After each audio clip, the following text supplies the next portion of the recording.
Un séisme dans le monde, c'est ce qu'a provoqué la pandémie. Heureusement, les entreprises ont pu compter sur un outil qui s'est révélé incontournable très rapidement, le cloud.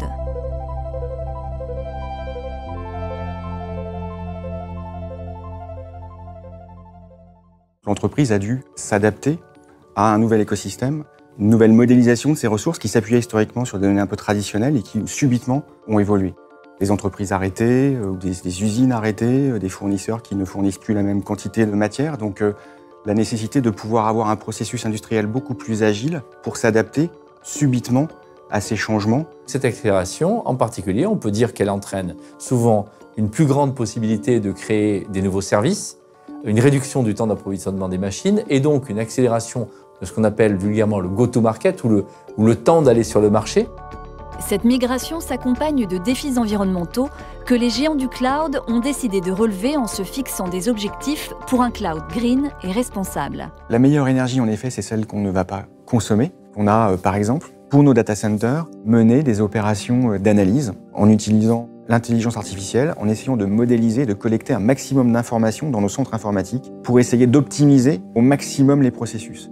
Et rien qu'en utilisant l'IA, l'intelligence artificielle pour ça, on a optimisé de 30 à 40% la consommation d'énergie dans nos data centers. La génération des data centers qu'on voit chez les géants du cloud, on va les appeler comme ça, ils sont à l'état de l'art. Donc en fait, ils font beaucoup de travaux, on l'a vu, c'est même un sujet pour eux d'engagement personnel, collectif, donc de sens pour leur société. On s'est fixé comme objectif pour 2030 de couvrir 24 heures sur 24, 7 jours sur 7, nos dépenses avec de l'énergie renouvelable.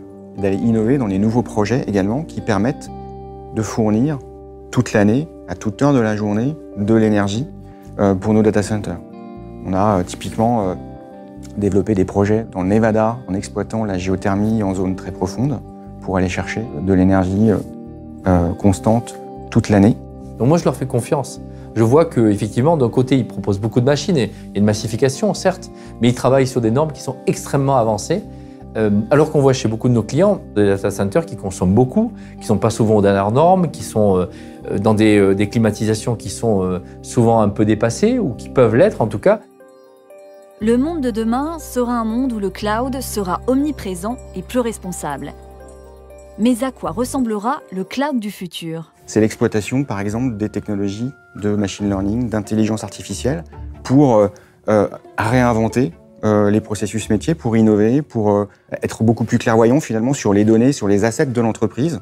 Ce mouvement général, il est très accentué par l'intelligence artificielle qui se base sur les grandes masses de données qu'on a depuis très longtemps. Et donc du coup, on peut encore mieux ajuster l'utilisation de l'intelligence artificielle et donc de l'innovation autour de la donnée. Et là, le cloud a vraiment révolutionné les choses. La migration vers le nuage ne fait que commencer. En 2025, le marché mondial du cloud public pèsera 700 milliards de dollars. Le cloud deviendra alors, comme l'électricité, définitivement incontournable.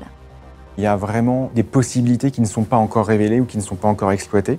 Toutes les entreprises peuvent encore bénéficier et aller beaucoup plus loin sur la base des technologies qu'on a aujourd'hui. Être capable de décider le plus rapidement possible avec un maximum d'informations font partie aussi, je dirais, du futur du cloud, en tout cas une adoption de plus en plus massive des entreprises de ces technologies-là et de la capacité d'innover en s'appuyant sur ces données et sur ces services. Est-ce que demain le cloud sera incontournable ? On pense que oui.